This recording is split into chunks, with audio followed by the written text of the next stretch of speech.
चाहिँ ट्रेनिङ दिन जाँदै गर्दाको चाहिँ मैले बनाएको छु। जस यो ठाउँमा चाहिँ काम गर्दै गर्दाखेरि एकदमै नयाँ अनुभवहरू पनि बटुलेको छु। जस यो ठाउँमा रमाइलो छ, चुनौती पनि उत्तिकै पनि छ, तर रमाइलो चाहिँ छ।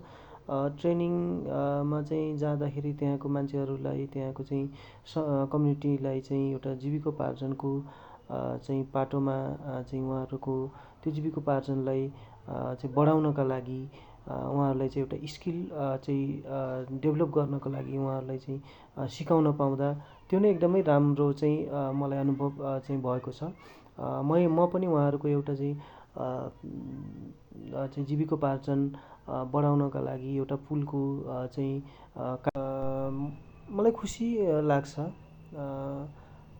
यहाँको चाहिँ कम्युनिटीसँग रमाएर चाहिँ काम गर्दाखेरि पनि एउटा जीवनमा राम्रो अनुभव उत्पादन हुन्छ।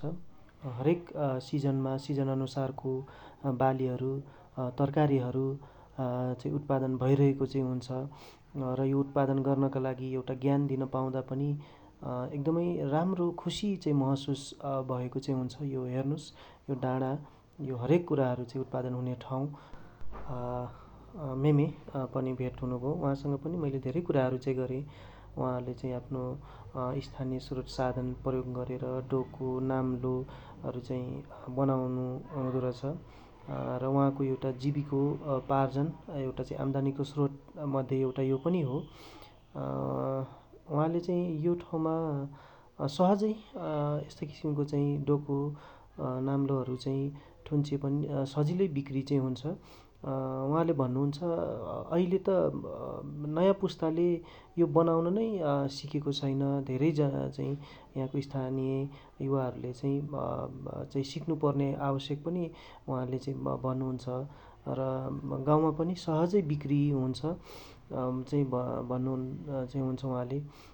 र जस एउटा चाहिँ डोको बुन्नको लागि राम्रोसँग बुन्यो भने 1.5 देखि 2 दिनमा चाहिँ उत्पादन गर्न र बनाउन सकिन्छ भन्नुभयो। यहाँको अरू चाहिँ 2 जना मेमेहरू पनि भेट हुनुभएको थियो, उहाँहरूसँग पनि मैले कुरा गरेँ। उहाँले चाहिँ पशुपालनमा बाख्रा पालन पनि यो ठाउँमा एकदमै राम्रो चाहिँ हुन्छ भनेर चाहिँ भन्दै हुनुहुन्थ्यो।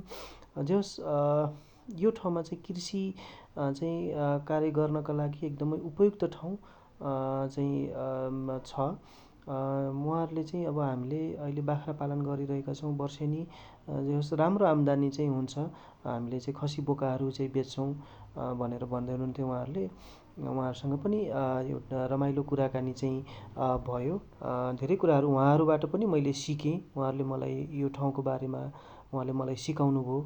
यो ठाउँको बारेमा मैले चाहिँ ज्ञानहरू चाहिँ आर्जन गरेँ। वास्तवमा यो ठाउँमा काम गर्दाखेरि के कुराहरूको चाहिँ आवश्यकता रहेछ, के कुराहरू चाहिँ हामीले चाहिँ कसरी चाहिँ लाने भन्ने कुराहरू पनि उहाँहरूबाटै मैले चाहिँ मैले चाहिँ सिक्न पाएँ।